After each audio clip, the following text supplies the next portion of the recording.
मनुष्य जीवन की महत्ता की बातें बहुत सी हम सुनते हैं कि यह मनुष्य जीवन महान क्यों है, और इस मनुष्य जीवन को इतना महान तो कहा गया, लेकिन क्या ये इंसान इस मनुष्य जीवन की महत्ता का उपयोग कर पाता है? हम चौपाइयां पढ़ लेते हैं, बड़े भाग्य मानव तन पावा, सुर दुर्लभ सदग्रंथ ही गावा।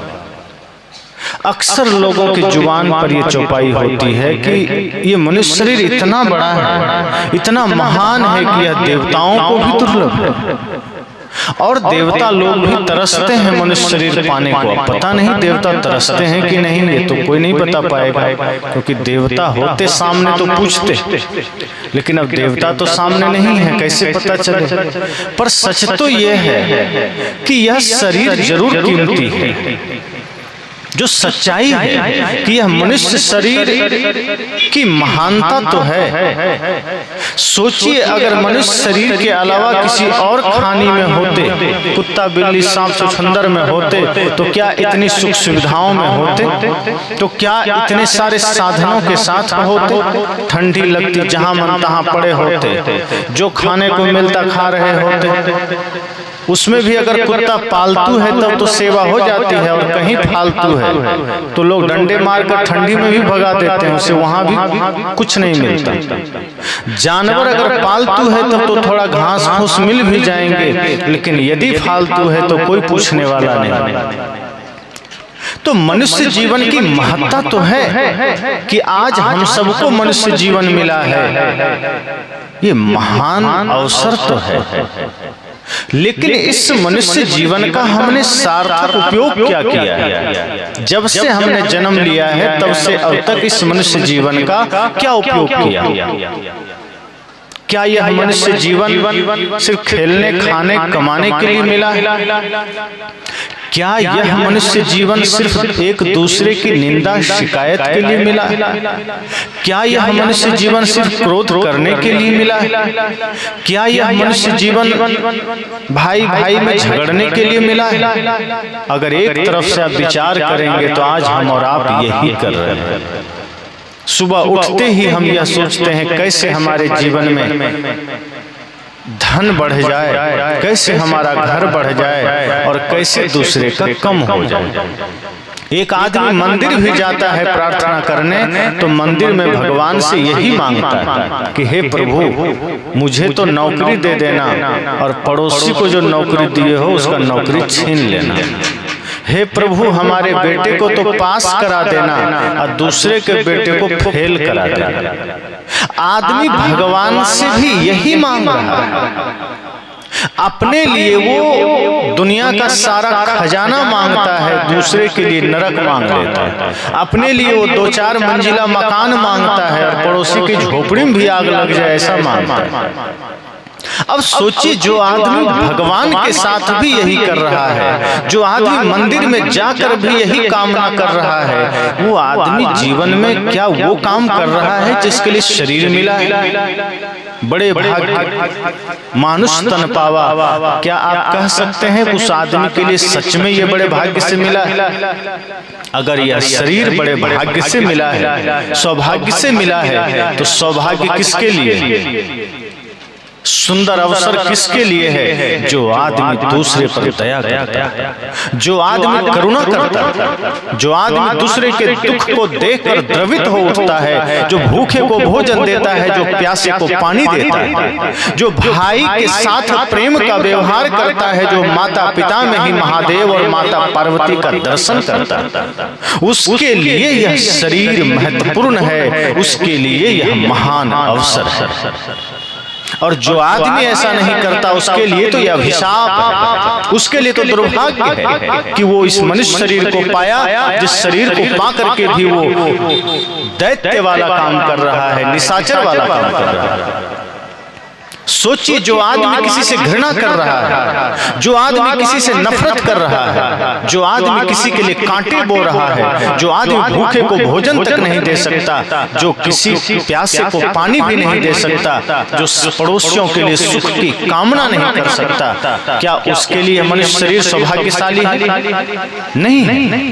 मनुष्य शरीर, आपका शरीर सौभाग्यशाली तो तभी हो सकता है जब इस शरीर से आप पुण्य का काम करें, जब इस शरीर से आप धर्म का काम करें। और इसके लिए संत का संग जरूरी है, सत्संग में जाना जरूरी है। आज आदमी कहता है क्या करें, बड़ा व्यस्त है, काम, बाजार जाना है, खेत जाना है, नौकरी है, दुनिया है, संसार। हर किसी के लिए आदमी के पास टाइम है, पर जहाँ सत्संग की बात आती है, धर्म की बात आती है, आदमी कहता है क्या करें, टाइम नहीं। और ऐसा करते करते एक दिन मृत्यु सामने खड़ी होती है और मृत्यु कहती है अब चल, अब तेरे पास टाइम हो गया। तब आदमी कहता है 2 मिनट का समय दे दो, थोड़ा कुछ तो धर्म कर ले। तब मृत्यु कहती है दिया था पूरा समय तुमने संसार में लगा दिया, तुमने वो काम किया जो तुम्हारे साथ नहीं जा सकता, वो काम किया ही नहीं जो साथ जा सकता। हमने न धर्म का काम किया, न भक्ति किया, न सेवा किया। जो साथी है हमारा वो हमने किया ही नहीं, जो साथ नहीं जा सकता है वही करता रहा। संत कहते हैं कि आप जो धन कमाते हैं इसका उपयोग शरीर के लिए, व्यवस्थाएं आपके शरीर के लिए, कपड़े आप खरीदते हैं शरीर के लिए, धन शरीर के लिए, सोना चांदी शरीर के लिए, अन्न जल शरीर के लिए, मेवा मिष्ठान शरीर के लिए, गाड़ी शरीर के लिए। आत्मा के लिए आप क्या करते हैं?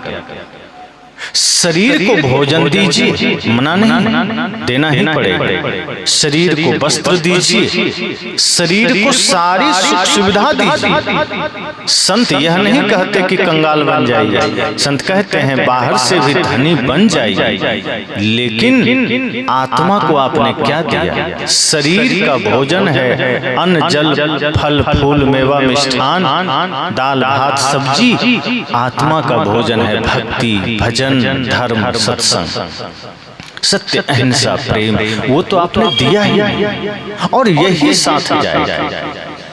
आपके पास गाड़ी है, गाड़ी को पोछिए, गाड़ी में तेल डालिए, सर्विसिंग करिए और उसमें कभी चढ़िए मत, तो लोग कहेंगे नहीं बड़ा मूर्ख आदमी, गाड़ी खरीद लिया चढ़ता नहीं, जब जाना होता है पैदल चल देता है, गाड़ी से ढक के रखा है, रोज पोछता है, रोज तेल डाल देता है, इंजन भी स्टार्ट करके छोड़ देता है, तेल जलता है लेकिन जाता पैदल।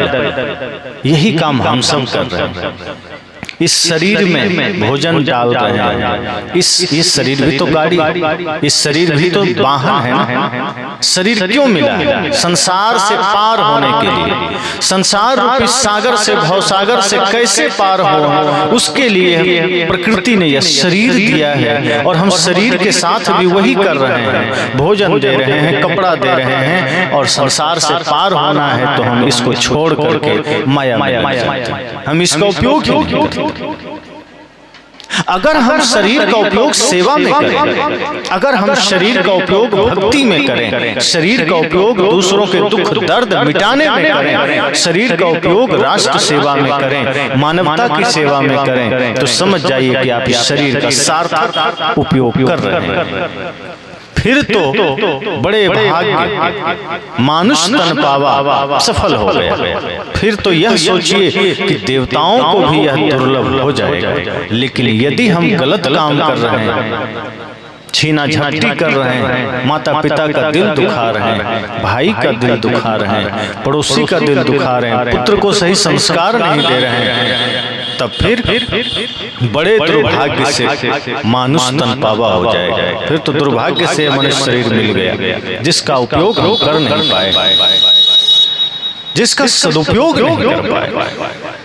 इसलिए मैंने कहा कि सत्संग जरूरी है। कभी भी सत्संग का मौका मिल जाए तो ये सोचिए कि सारे काम छूट जाएं, पर आधे घंटे सत्संग जरूर सुनेंगे, क्योंकि व्यस्ततम जीवन में यही सत्संग हमारे लिए अमृत का काम करेगा, जो हमें सही रास्ता प्रदान करेगा, जो हमें सही दिशा प्रदान करेगा। यदि हम सत्संग से दूर हो गए, संत से दूर हो गए, तो समझना आप जीवन से दूर हो गए, आप अमृत से दूर हो गए। आपने कंकड़ पत्थर को समेटा, आपने दुनियादारी को समेटा, लेकिन आपने हीरा को खो दिया, आपने अमृत को खो दिया। और जब संत का संग करेंगे तो इसी संसार में रहकर भक्ति कैसे करें, इसी संसार में रह के परमात्मा का बंधन कैसे करें, गुरु की पूजा कैसे करें, कल्याण प्राप्त कैसे करें, स्वर्ग कैसे जाना है, वो सब रास्ता आपको मिल जाएगा। संत हमें सारी युक्ति बता देते हैं।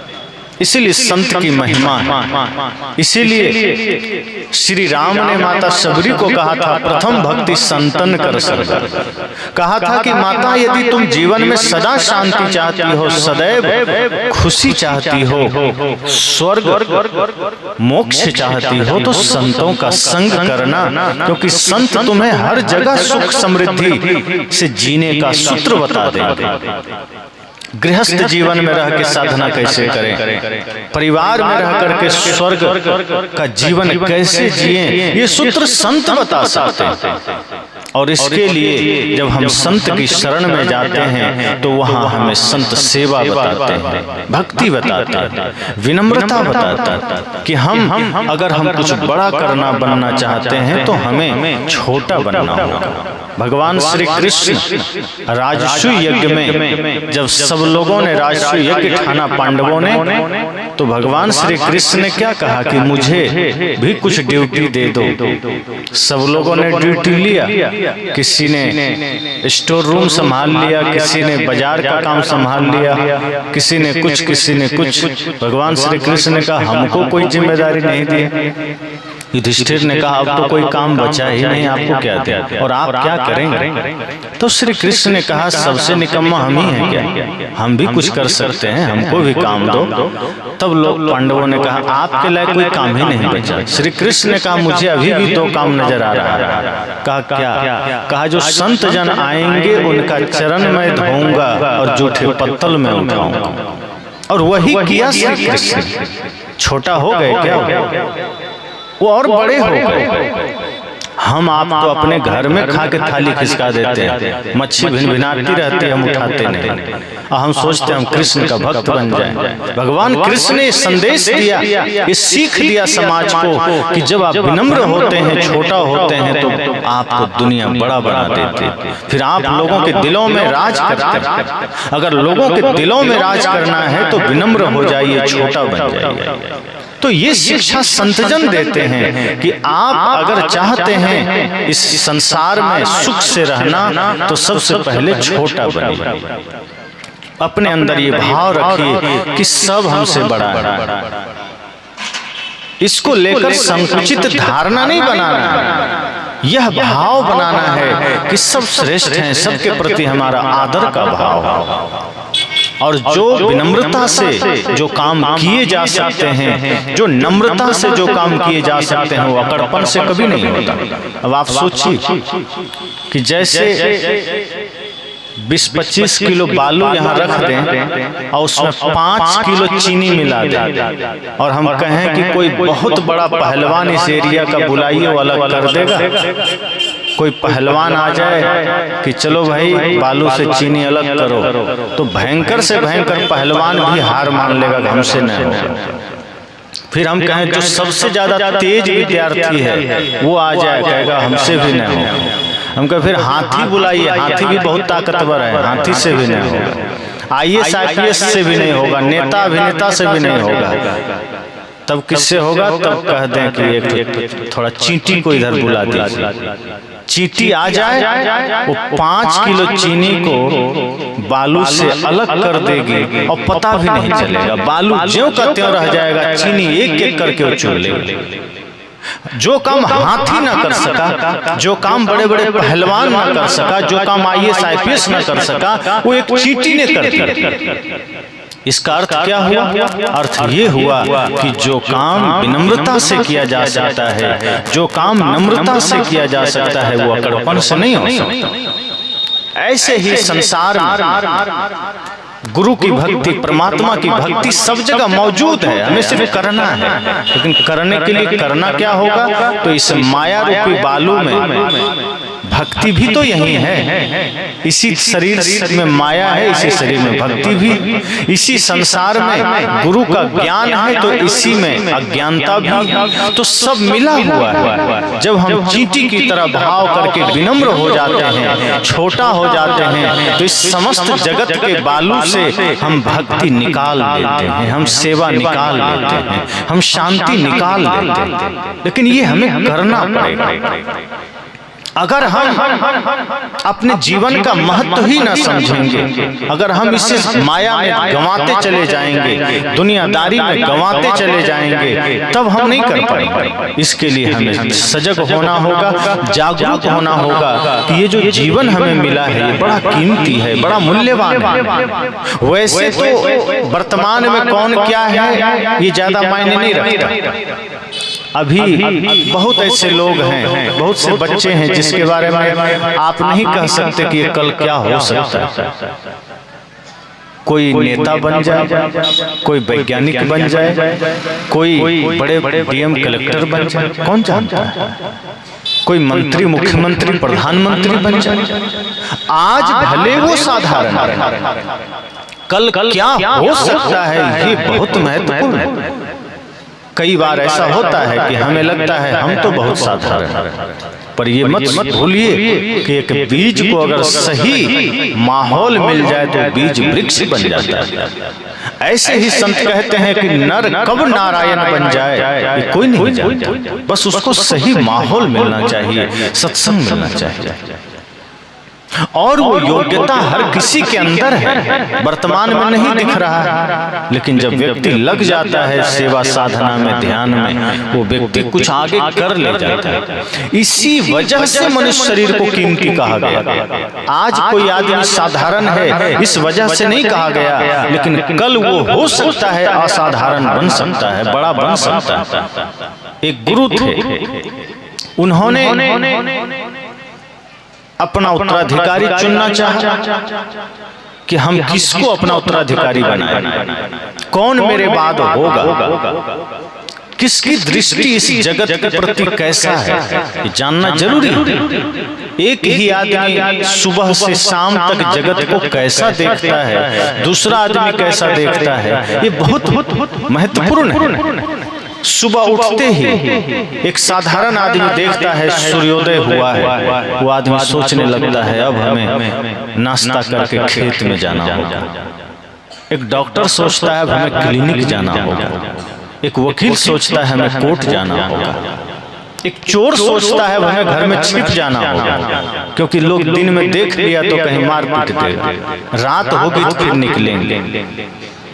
एक साधु जब देखता है तो ये सोचता है कि सूर्योदय हो चुका है, दोपहर होगी और फिर शाम हो जाएगी।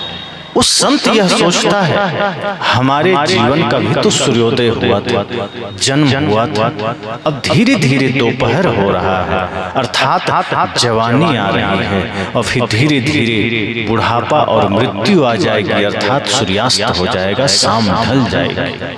तो एक सन्यासी उसी जगत को, उसी सूर्योदय को अलग तरीके से देखता है। उसका देखने का तरीका अलग है। पेड़ के पत्ते हिलते हैं, वो संत इस भाव से देखता है कि हमारे जीवन की आयु भी हिल रही, हमारे प्राण भी हिल रहे हैं। कब वो पीले होकर के जमीन पर गिर पड़ेंगे कौन जानता है। पेड़ कहत है पात से सुन पत्ते मेरी बात, दुनिया की यह रीत है एक आवत एक जात। एक संत इस भाव से देखता है कि जिस तरह ये पेड़ पौधे तमाम तरह से धीरे धीरे सूख रहे हैं, पत्ते गिर रहे हैं, एक दिन हमारा शरीर भी गिर चलेगा। इससे पहले कि मेरा शरीर धराशायी हो जाए, मुझे भक्ति का काम करना है, मुझे सेवा करनी है, मुझे प्रेम का दीप जलाना है। तो सभी लोग अलग अलग तरीके से देखते हैं। उस गुरु ने सोचा कि मैं ऐसे व्यक्ति को अपना उत्तराधिकारी बनाऊंगा जिसका देखने का तरीका थोड़ा भिन्न होना चाहिए। तो उन्होंने कहा कि मैं अपना उत्तराधिकारी नियुक्त करूंगा, क्योंकि मेरी उम्र हो चली है, मेरी उम्र ज्यादा हो गई है। तो कुछ शिष्यों ने कहा तो देर क्यों करना, अभी घोषित कर दीजिए। जो कुछ लोभी लोग होते हैं उनको लगता है जल्दी घोषित हो जाए, कहीं हमारा नाम आ गया तो मजा। तो गुरु ने कहा धैर्य रखो, हड़बड़ाने की जरूरत नहीं, घोषित हम करेंगे, जरूर करेंगे। तो 2-4 शिष्य सामने आ गए, गुरुजी फिर देरी क्यों कर रहे हैं, जल्दी बनाइए प्रस्ताव और घोषित कर दीजिए। गुरु ने कहा मैं कल सुबह करूंगा। तो जो शिष्य थोड़ा लोभी प्रवृत्ति के थे उनको लग रहा था जल्दी कर देते तो हम अपना नाम करवा लेते, हम ही इस आश्रम का मालिक बन जाते। पर गुरुजी ठहरे, ज्ञानी वो कहे ऐसे थोड़े होगा। विश्राम कर गए। दूसरे दिन सुबह उठे, नहाए धोए, अपने सभी शिष्यों को बुलाए और उन्होंने कहा मैं अपना उत्तराधिकारी घोषित करने जा रहा हूं, लेकिन मेरा एक सवाल है। शिष्यों ने कहा सवाल क्यों? गुरुजी ने कहा बिना सवाल का जवाब दिए तो उत्तराधिकारी मैं बनाऊंगा नहीं, मुझे पता तो होना चाहिए कि मैं सही हाथ में अपना उत्तरदायित्व दे रहा हूं। शिष्यों ने कहा जी पूछिए। गुरुजी ने कहा ये बताओ लोहा और चांदी में कौन कीमती है, महत्वपूर्ण कौन है? सभी शिष्यों ने एक साथ कहा चांदी ज्यादा कीमती है और महत्वपूर्ण भी। उसके बाद गुरुजी ने कहा मुझे पता था यही उत्तर दोगे। तभी पीछे नजर गई, किनारे एक शिष्य चुपचाप सिर झुकाए। गुरु ने कहा तुमने कोई जवाब नहीं दिया। कहा गुरुजी मेरे ख्याल से लोहा ज्यादा महत्वपूर्ण है। अब गुरुजी कुछ कहते उससे पहले सभी शिष्यों ने कहा मुझे पहले से पता था कि तुम सदा से बुद्धू हो और बुद्धू ही रहो। सब जानता है लोहा की कीमत कम है, चांदी महत्वपूर्ण है, फिर भी ये बुद्धू कह रहा है लोहा कीमती। गुरुजी ने कहा शांत हो जाओ। अगर उसने कहा है तुम्हें कारण भी तो जान लो, क्योंकि तुमने चांदी कहा है, पूछने की जरूरत नहीं, सब जानते हैं चांदी महंगा होता है, इसलिए तुमने भी चांदी कह दिया। पर उसने लोहा कहा है तो जरा जान तो लो कि उसने लोहा क्यों कहा है, तभी तो मैं इस पर कोई निर्णय करूंगा। क्योंकि जहां एक और सबने चांदी का नाम लिया और आप सब भी वही करते, एक शिष्य ने लोहा बोला है तो कोई तो कारण होगा। शिष्यों ने कहा कोई कारण नहीं, पागल है। गुरुजी ने कहा शांत रहो, मुझे बात करने दो। बुलाया उसको, कहा आओ बेटा बताओ तुमने लोहा क्यों कहा? उसने कहा गुरुजी लोहा अभी लोहा है, बात ठीक है, पर चांदी की कीमत ज्यादा है, ये भी बात ठीक है। पर एक बात जान लीजिए कि चांदी ही रहेगा, उसमें कोई संभावना नहीं। आप चांदी को चांदी से बढ़ाकर कुछ नहीं कर सकते। चांदी में कोई संभावना, कोई अवसर नहीं, पर लोहा में संभावना है, लोहा में अवसर है। कहा क्या? कहा यदि पारस छुआ दीजिए तो लोहा सोना बन सकता है, लेकिन चांदी नहीं बन सकता।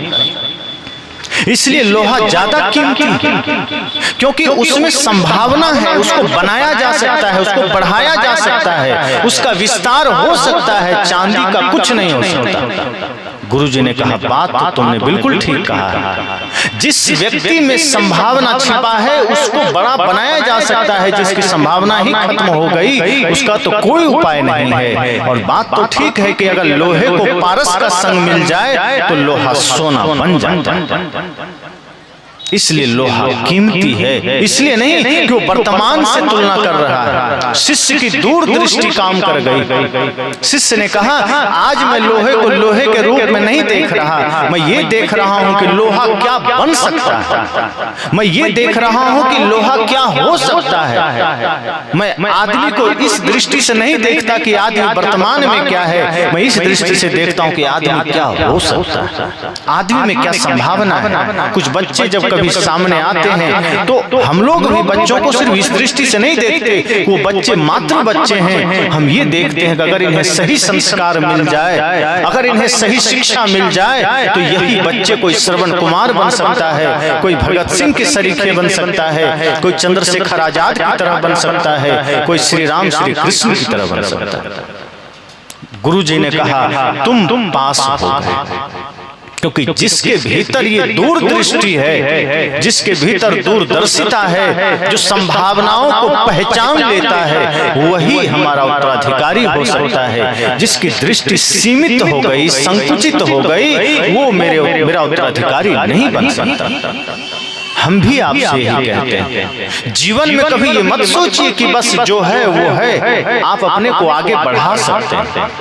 सोचिए, इसी धरती पर कभी राम जी हुए, कभी कृष्ण हुए, कभी बुद्ध महावीर सदगुरु कबीर हुए, कभी नानक, इसी धरती पर चंद्रशेखर आजाद हुए, इसी धरती पर महाराणा प्रताप, इसी धरती पर ये सारे महापुरुष हुए।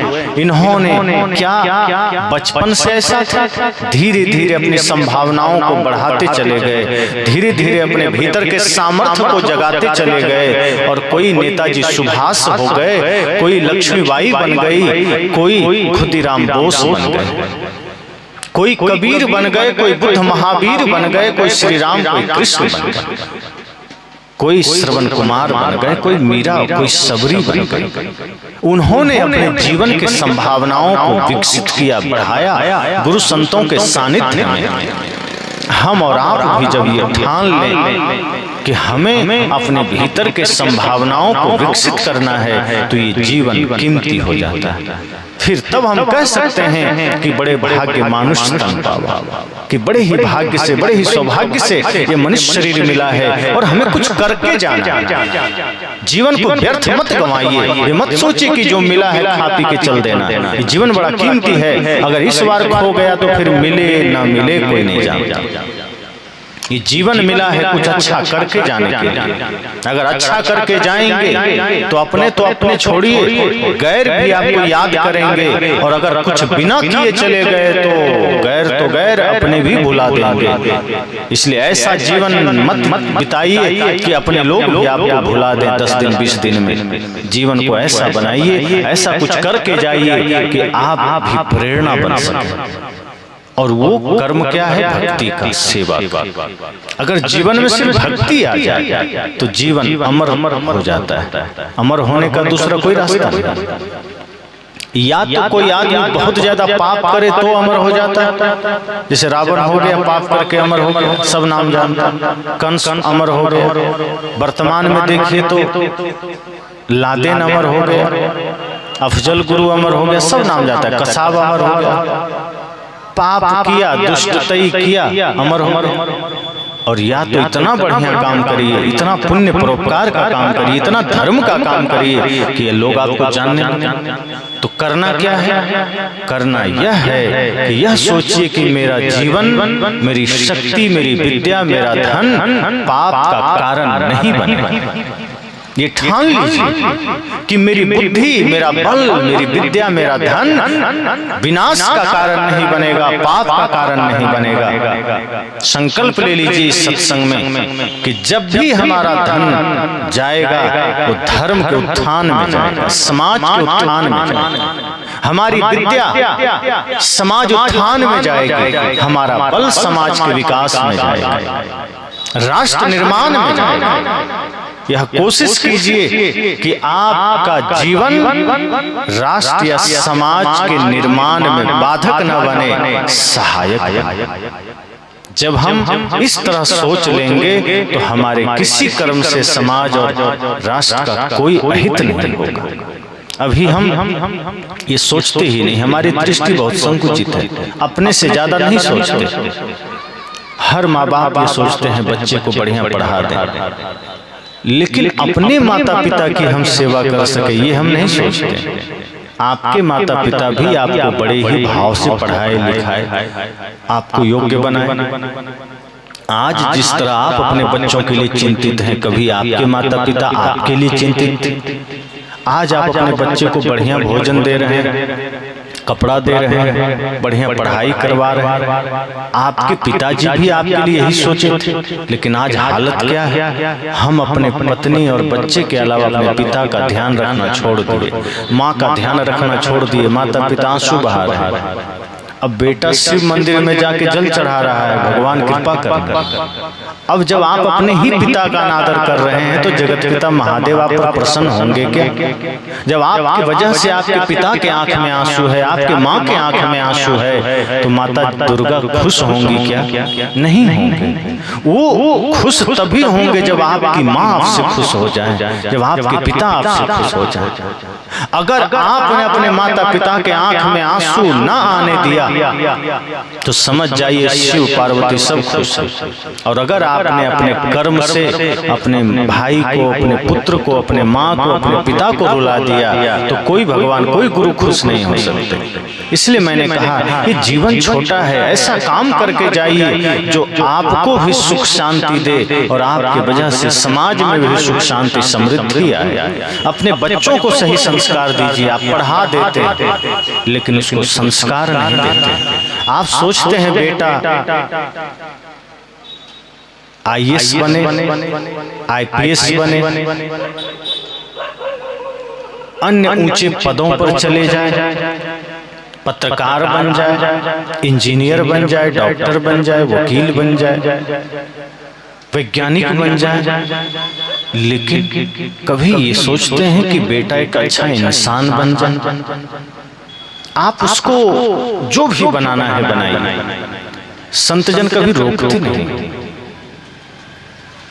आप उसको जो शिक्षा देना है दीजिए, पर इतना संस्कार जरूर दीजिए कि आपके बच्चे अपने भारत की संस्कृति को समझ सके, मर्यादा को समझ सके, माता के प्रति उसका भाव, पिता के प्रति उसका समर्पण सदा बना रहे, समाज और राष्ट्र के प्रति समर्पण बना रहे। आप सावधान हो जाइए, जीवन बहुत थोड़ा है, समय बहुत कम है, मृत्यु निकट है। ये मत सोचिए कि 200, 500, 1000 साल जीना, कभी भी किसी के जीवन में मृत्यु आ सकती है, लेकिन ऐसा काम करिए कि अगर 10 साल भी, 5 साल भी, 2 साल, एक दिन भी जीना पड़े, एक दिन आपको अमर बना दे। एक एक क्षण को आप सोचिए कि क्या हम इसको महत्वपूर्ण बना रहे हैं। हमारा कितनी सांसें निकल जा रही है, हम ध्यान ही नहीं देते। कितना दिन हमारा निकल जा रहा है, ये ही दुनियादारी में हम कुछ सदुपयोग नहीं करते। आप कुछ सामान खरीद कर लाते हैं, बर्बाद हो जाता है, आप चिंता करते हैं, टेंशन में आ जाते हैं। आपकी श्वासें बर्बाद हो रही है, कभी चिंता हुई आपको? आपका एक एक दिन खराब जा रहा है, कभी आपने चिंता किया? बिना सेवा, बिना भक्ति, बिना धर्म के आपका प्रतिदिन गुजरता चला जा रहा है, सिर्फ दुनियादारी में मन लग रहा है। धन कैसे जोड़ा जाए इसके पीछे सारी शक्ति हम लगा देते हैं, लेकिन धर्म कैसे जोड़ा जाए इस पर हमारा कोई ख्याल नहीं होता। सत्य के रास्ते पर हम कैसे चलें इस पर हमारा कभी चिंतन नहीं होता। भक्ति का जीवन हम कैसे जिएं इस पर हमारा कभी ख्याल नहीं होता। जो हमें सदा शांति दे सकता है, जो हमें सदा सुंदर जीवन दे सकता है, इन सूत्रों पर हम विचार ही नहीं करते, इन सूत्रों पर हम ख्याल ही नहीं करते। ये जीवन मिला है प्रेम से जीने के लिए। एक घर में है, 5 लोग हैं, प्यार से रहे। कोई अगर आपके साथ गलत व्यवहार किया, क्या कर लेगा? अगर कर दिया, हाथ जोड़ के किनारे हो जाइए, नफरत मत पालिए, प्यार से जीवन बिताइए। महाभारत नहीं, रामायण उतारिए जीवन में। महाभारत और रामायण में यही तो फर्क है। कौरवों ने कहा सुई के नख के बराबर भूमि नहीं देंगे, पांडवों ने कहा हम सब छीन लेंगे, और छीन लिया। अंत में क्या हुआ? पांडवों को भी हिमालय में जाके गलना पड़ा। लेकिन राम जी के साथ क्या हुआ? माता कैकेयी ने कहा 14 वर्ष का जंगल, और वो भी राजसी वस्त्रों का त्याग करना होगा, नंगे पैर चलना होगा, भोजन का त्याग करना होगा, सिर्फ कंदमूल खाना होगा। राम जी ने क्या कहा? लड़ाई किया, हाथ जोड़ के स्वीकार कर लिया कि माता जो आज्ञा। सौतेली माँ थी कैकेयी, राम जी ने मान लिया। आज अपनी माँ कहती है बेटा एक गिलास पानी लाओ, बेटा चमक के निकल जाता है, अपने से पी लो, हमको समय नहीं। हम कैसे कहते हैं कि राम का देश?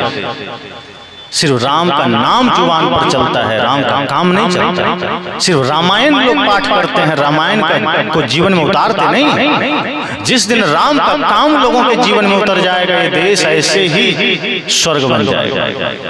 लेकिन आज लड़ाइयाँ चलती है, झगड़े चलते हैं, जुबान पर सिर्फ राम का नाम चलता है। सच तो यह है कि राम का नाम लेके लोग पान खाते हैं, राम का नाम लेके जुआ, मुख पर राम नाम चलता है आदमी विचार करता है, मुख पर राम नाम चलता है आदमी जुआ ताश खेलता है, मुख पर राम नाम चलता है आदमी बकरा काटता है, मछली खाता है। यानी नाम राम का ले रहे हैं, काम रावण का कर रहे हैं। कितना दुर्भाग्य की बात है। इसलिए मैं कहता हूं कि अपने जीवन को ऐसा बनाइए, रामायण उतारिए घर में, महाभारत मत उतरने दीजिए। जिस दिन रामायण उतर आएगा उस दिन प्रेम जागृत हो जाएगा, घर मंदिर बन जाएगा, घर स्वर्ग बन जाएगा। फिर आपको लगेगा कि जो गांव के बाहर मंदिर है वही मंदिर हमारा घर भी हो गया। फिर बाहर के मंदिर में तो आपने कभी कभी जाना है, पर घर का जो आपका मंदिर है आप प्रतिदिन महसूस करेंगे कि मेरे पिताजी ही इस मंदिर के देवता हैं, माँ ही देवी, बच्चे ही नंद गोपाल। फिर आपको हर दिन मंदिर का लाभ मिलेगा, फिर हर दिन आप मंदिर की मर्यादा रखेंगे। बाहर के मंदिर की मर्यादा तो आप रखते हैं कि जूते उतार कर जाते हैं, नशा किए रहते हैं तो कुल्ला करके जाते हैं, पर जो घर आपका सच में देवालय मंदिर है वहाँ जूता पहने रसोई घर घुस जाते हैं, जो बाहर कचड़े से लेकर आए, पान खाए निकल जाते हैं, शराब पिए घुस जाते हैं, मांस मछली खाए घुस जाते हैं। उस घर की मर्यादा आप नहीं करते, उस मंदिर की मर्यादा नहीं करते। जहाँ माता पिता साक्षात निवास कर रहे हैं, आप उस माता पिता के चरणों में तीर्थ नहीं देखते हैं। वेद ने ऐसे नहीं कहा मातृदेवो भव पितृदेवो भव। वेद ने ये नहीं कहा कि शिव देवता हैं या विष्णु देवता हैं या ब्रह्मा देवता हैं। वेद ने कहा माता देवता है, पिता देवता है। वेद ने साफ कहा माता पिता और गुरु ही असली देवता है। जो इनको मानता है वही जीवन में सुख शांति समृद्धि पाता है। जो इनका तिरस्कार करता है वो जीवन में कभी सुख चैन समृद्धि पा ही नहीं सकता। इसलिए मैंने कहा जीवन में सदैव जागृत होइए, सोचिए कि हमारे कर्म से किसी को दुख तो नहीं हो रहा, हमारा भाई हमारे वजह से दुखी तो नहीं है। अगर आप बहू हैं सोचिए कि मेरे व्यवहार से कहीं सास माँ कष्ट में तो नहीं, और अगर आप सास हैं तो सोचिए आपके व्यवहार से आपकी बहू दुख में तो नहीं। अगर आप बड़े भाई हैं तो सोचिए मेरा छोटा भाई दुखी तो नहीं, छोटा है तो सोचिए बड़ा भाई दुखी तो नहीं। आप एक माँ हैं तो सोचिए आपके कर्म से आपके पुत्र के जीवन में कोई समस्या तो नहीं। अपने अपने कर्म को सुधार लीजिए, अपने अपने कर्म को पवित्र कर और सोचिए कि जीवन तो थोड़ा है, क्यों अफरा तफरी करना, क्यों है तौबा करना, कुछ अच्छा कर लेना है, चल देना। जीवन ऐसा बना लीजिए, ऐसा कर्म सुंदर बना लीजिए, पवित्र बना लीजिए कि आपको सदैव 24 घंटे सुख शांति समृद्धि महसूस होता रहे। और सच कहिए तो गुरु भगवान जो भी हैं, अगर आप उन्हें अपने जीवन में पाना चाहते हैं तो उसका रास्ता भी यही है। राम जी ने कहा निर्मल मन जन सो मोहि पावा, मोहि कपट छल छिद्र न भावा। अगर आप भगवान को भी पाना चाहते हैं तो उससे पहले आपको मन को निर्मल करना होगा। अगर मन में कपट है, मन में छल है, मन में ईर्ष्या है, मन में नफरत है, किसी के लिए घृणा है, हिंसा है, तो भगवान आपको कभी नहीं मिलेंगे। फिर आप जितना मंदिर जाइए, फिर आप चाहे जितना पूजा करिए, वो व्यर्थ हो जाएगा। संत कहते हैं आप पूजा कर्म को ही बना लीजिए।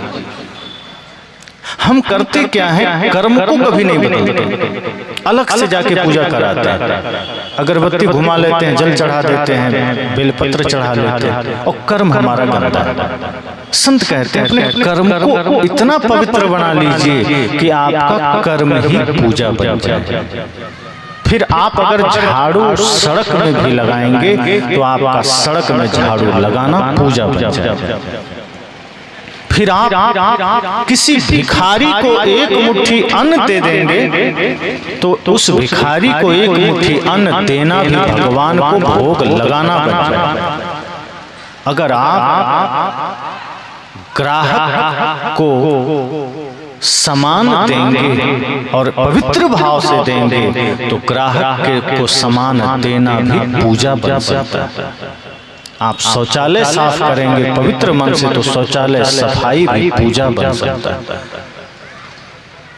संत कहते हैं कर्म को पूजा बना लीजिए, फिर आपका घर, आपका मंदिर, आपका शरीर आपका मंदिर बन जाएगा। फिर आप जो करेंगे पूजा बन जाएगा। अलग से आपको फिर कुछ करना नहीं पड़ेगा।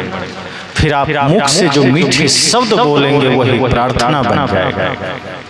इसलिए मैंने कहा ये जीवन बड़ा कीमती है, लेकिन कीमती कब है? जब हम इससे कुछ अच्छा काम करते हैं, जब हम इससे कुछ बढ़िया काम करते हैं, कुछ धर्म का काम करते हैं, कुछ पुण्य का काम करते हैं।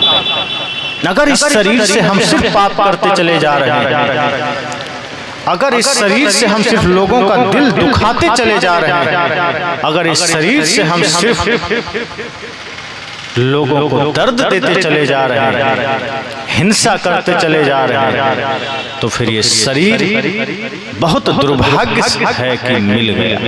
कोई सौभाग्य नहीं, कोई भाग्य नहीं। इसलिए सब लोग सोचिए कि ये शरीर हम सबको मिला, इसका हम क्या उपयोग कर रहे हैं। जैसे जानवरों को शरीर मिला तो उनके पास तो कोई संभावना नहीं है, वो कुछ नहीं कर सकते। उनको खाना है, बच्चे पैदा करना है, मर जाना है। इंसान को शरीर मिला, आपको हमको शरीर मिला, तो क्या उतना ही काम के लिए मिला? बिल्कुल नहीं। इंसानों को शरीर, हम आपको शरीर इसलिए मिला कि हम धर्म का काम कर सकें, कि हम पुण्य का काम कर सकें, परमार्थ का काम कर सकें, इस शरीर से भवसागर पार हो सके।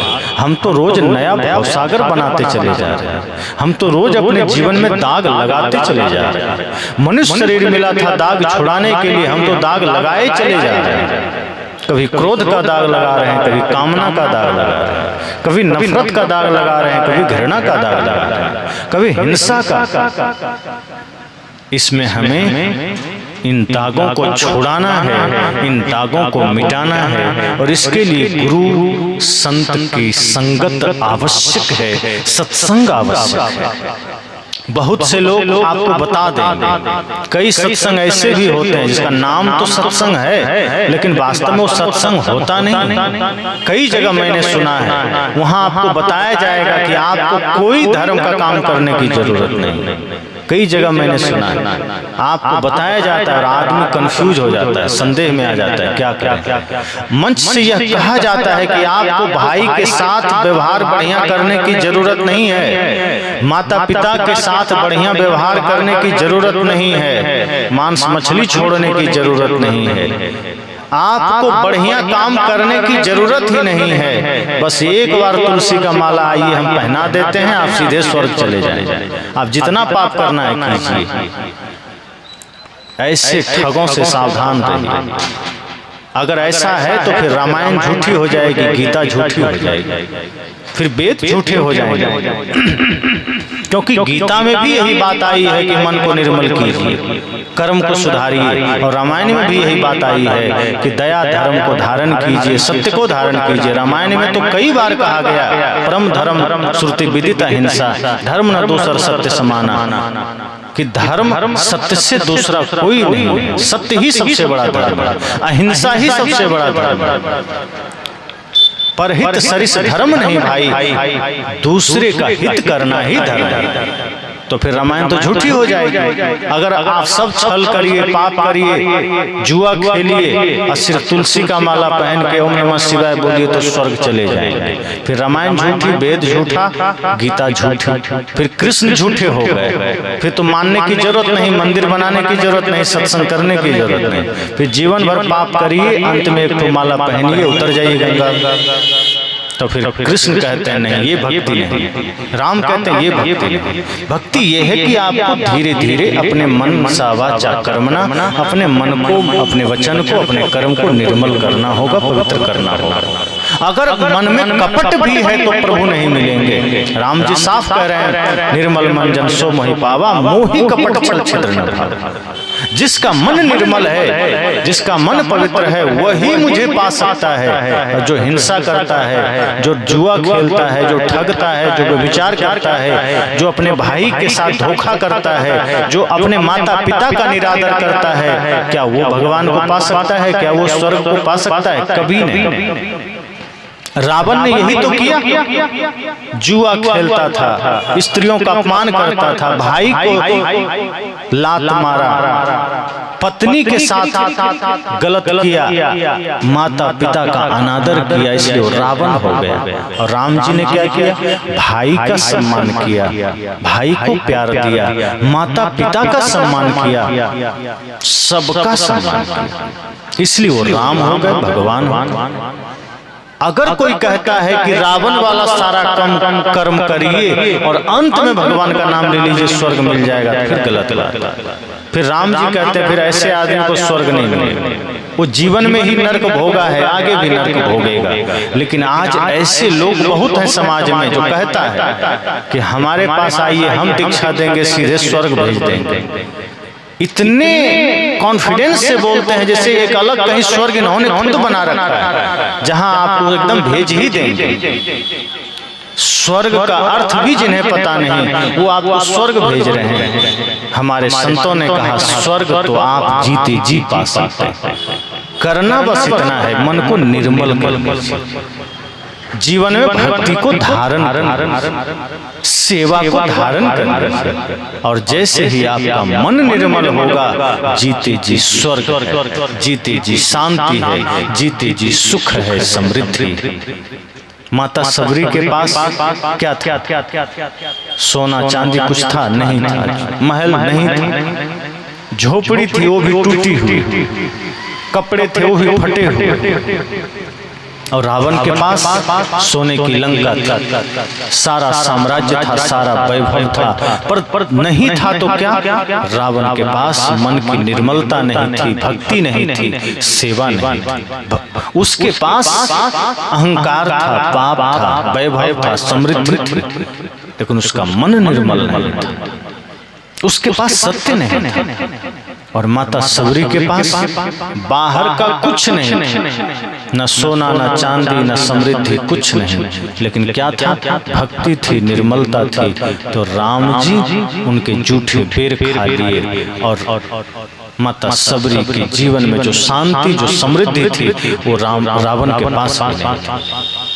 शांति का संबंध भक्ति से, अगर भक्ति है, मन की निर्मलता है, मन की पवित्रता है, तो राम भी चल के द्वार पर आ जाते हैं।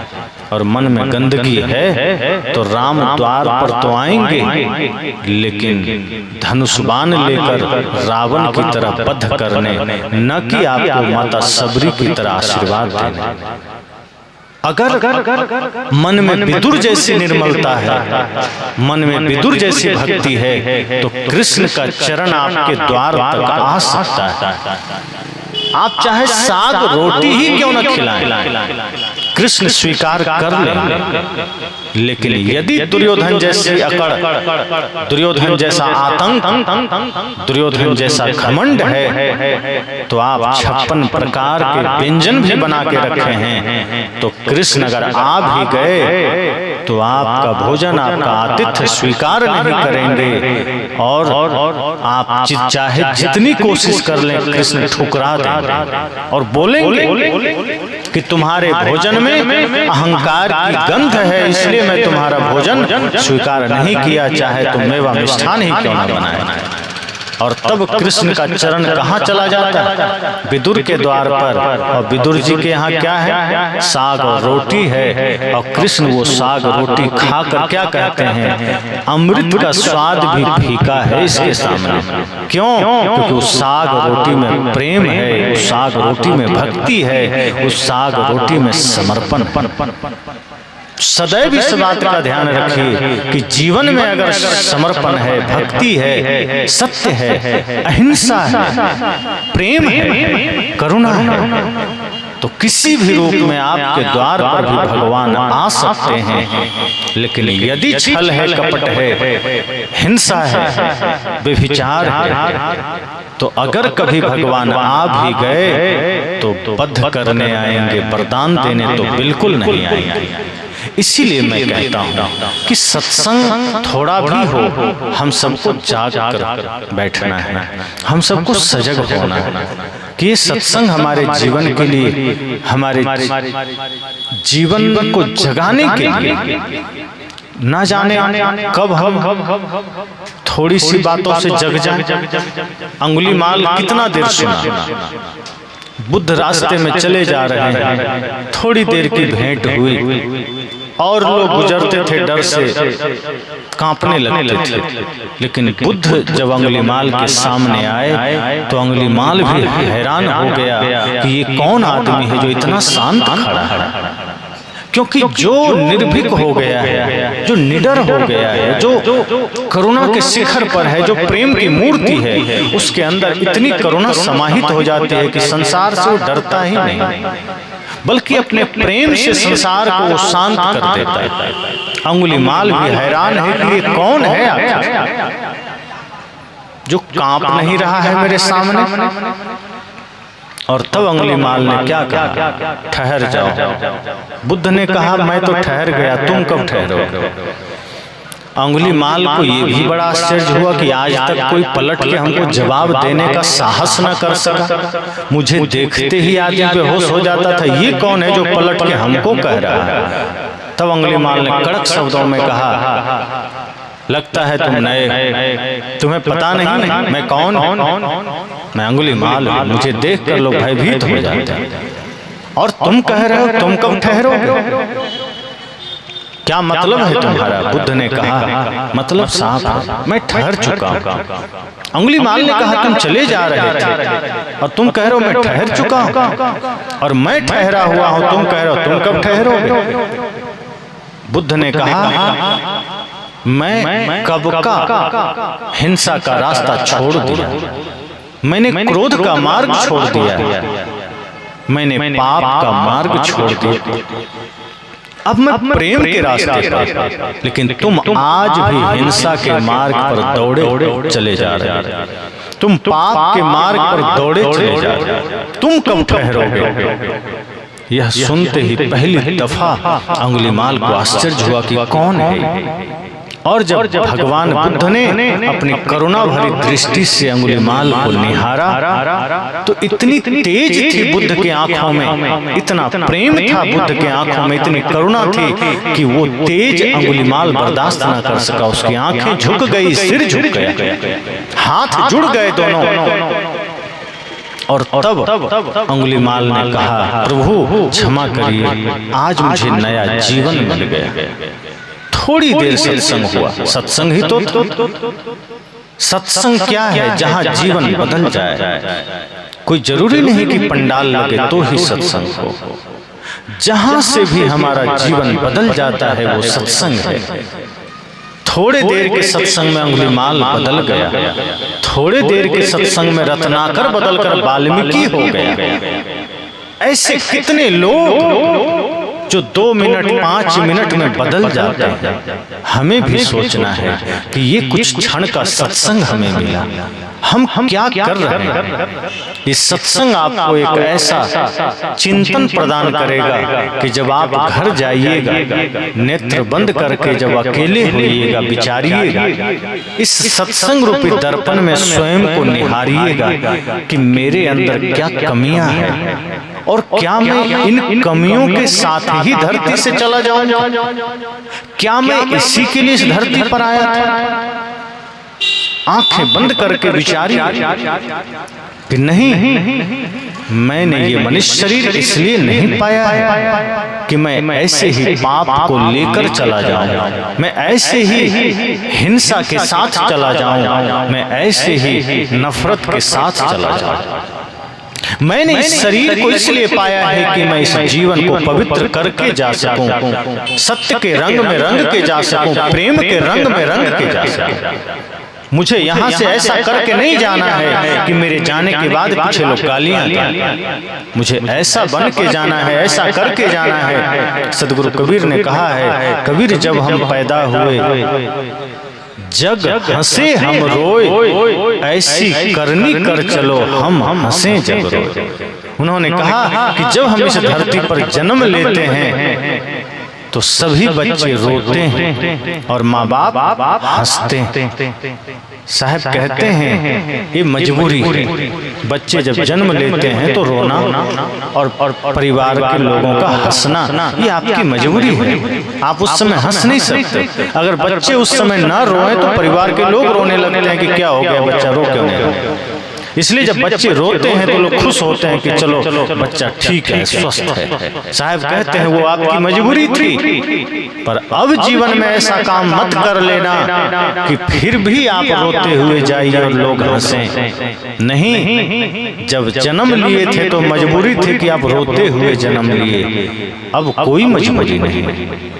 अब जीवन में ऐसा कर्म करके जाना, भक्ति सेवा धर्म धारण करके जाना कि आप हंसते हुए जाइए और जो लोग आपके जन्म पर हंसे थे या जो समाज हंसा था, आपके हंसते हुए जाने पर वो रोए कि कितना अच्छा आदमी था, अभी इसको नहीं जाना। ये आपकी सफलता होगी, यही आपकी महानता होगी। तो जीवन तभी कीमती हो सकता है। इसलिए मैंने कहा कि बड़े भाग्य मानुष तन पावा, सुर दुर्लभ सदग्रंथ ही गावा। सभी सदग्रंथ यही कहते हैं, सभी शास्त्र यही कहते हैं कि मनुष्य शरीर बड़ा दुर्लभ है, लेकिन देवताओं के लिए दुर्लभ है कि नहीं इसका तो कोई पता नहीं, लेकिन आपके लिए दुर्लभ है। और अगर ये जीवन खो गया, इस बार कुछ अच्छा ना किए तो आगे ना जाने कितने जन्म सांप छुछुंदर में भटकना होगा, कीट पतंग में भटकना होगा, कुत्ता बिल्ली में भटकना होगा। कोई जानता है? आज आपके पास चेतना है, आप जान रहे हैं, लेकिन आगे कहाँ चले जाएंगे, कितने जन्म भटकते रहेंगे, कितने साल भटकते रहेंगे, कोई नहीं जानता। इसलिए अवसर मिला है और संतों का संग भी मिला है।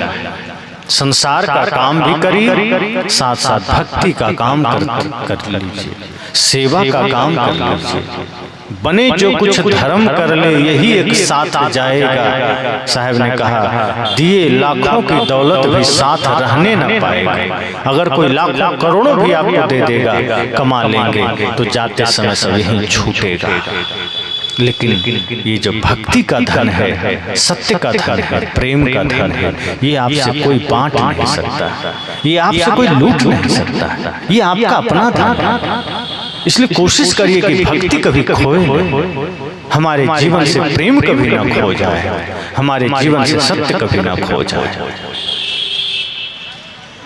इसलिए कहा ना, पायो जी मैंने राम रतन धन पायो, वस्तु अमोलक दी मेरे सतगुरु कृपा करिए अपना।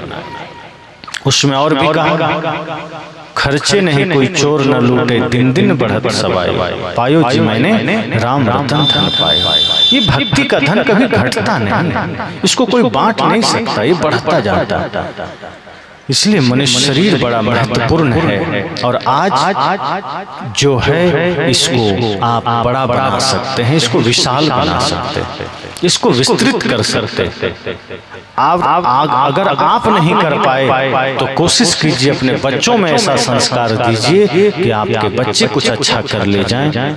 क्योंकि जब बच्चे कुछ बढ़िया कर लेते हैं तो अपने माता पिता को भी तार देते हैं, अपने समाज को भी तार देते हैं। अगर आप चूक गए तो ऐसा मत करिए कि आपके बच्चे भी चूक जाएं। उन्हें भी शिक्षा के साथ साथ शुभ संस्कार दीजिए, दिव्य संस्कार दीजिए, संतों के सानिध्य में ले जाइए। आज हम बहुत कुछ छोड़ते चले जा रहे हैं। आज हमारा पूरा जीवन इतनी भौतिकता से भर चुका है और उसमें भी हमने पश्चिम देशों का अनुकरण करना शुरू कर दिया है, पाश्चात्य देशों का, जहां संस्कार के नाम पर कुछ भी नहीं। हम अपने संस्कारों को छोड़ते चले जा रहे हैं, हम अपनी मर्यादाओं को छोड़ते चले जा रहे हैं। हमें पुनः जागृत होना है, हमें पुनः सजग होना है, हमें पुनः होश में आना है और अपने भीतर वही संस्कार जागृत करना है, समाज में भी वही जागृति लाना है और धर्म के पथ पर चलना है। तो हमारा आह्वान है, निवेदन है कि आप सब भी अपने अपने जीवन को पहचानिए और जब कभी मौका मिले सुबह सोकर उठिए तो 5 मिनट आंखें बंद करिए और विचार करिए कि हमें क्या करना है, हमने क्या किया आज तक। सोने जाइए तब भी 5 मिनट बैठिए और सोचिए कि हमने दिन भर क्या किया, ऐसा क्या किया जो हमारे लिए हितकारी है, ऐसा क्या किया जो हमारे लिए सही है। क्या हमने जीवन को गंवा दिया? अगर कुछ पाप किया है, भूल की है, तो संकल्प लीजिए कि कल का सूर्योदय अगर हमने देखा तो हम अच्छा काम करेंगे। और सोचिए, ये सत्संग आपको एक सोचने का अवसर देता है। आपको जैसे आप आईने के सामने जाते हैं, दर्पण के सामने, तो चेहरे का दाग नजर आ जाता है, कपड़े का दाग नजर आ जाता है। इस सत्संग में जब आप निश्चल मन से खड़े होते हैं तो सत्संग में आपको अपने मन के दाग नजर आ जाते हैं, क्योंकि बाहर के दर्पण में मन का दाग नहीं दिखेगा, आपके विचारों का दाग नहीं दिखेगा, पर सत्संग में संतों के सामने आपको अपने मन के दाग दिखेंगे। और एक बार तन पर दाग रह जाए तो कोई चिंता नहीं, चेहरे पर दाग रह जाए तो कोई चिंता नहीं, पर मन में कोई दाग रह गया तो जीवन को बर्बाद कर देता है। इसलिए कोशिश कीजिए संतों का संग, भक्ति, सेवा, सत्संग ये हमारे जीवन में हो, ताकि मन में कोई दाग न रह सके, मन में कोई कचरा न रह सके, हमारा मन निर्मल हो और हम अपने जीवन की कीमत को समझ सकें, हम अपने जीवन को महत्वपूर्ण बना सकें और साथ साथ अपने बच्चों में सही संस्कार दे सकें, ताकि हमारी आने वाली पीढ़ियां भी भक्ति से रंगा हो, हमारे युवाओं में राष्ट्र भक्ति हो, माता पिता गुरु के प्रति भक्ति हो, ताकि एक सुंदर सभ्य समाज का निर्माण हो सके।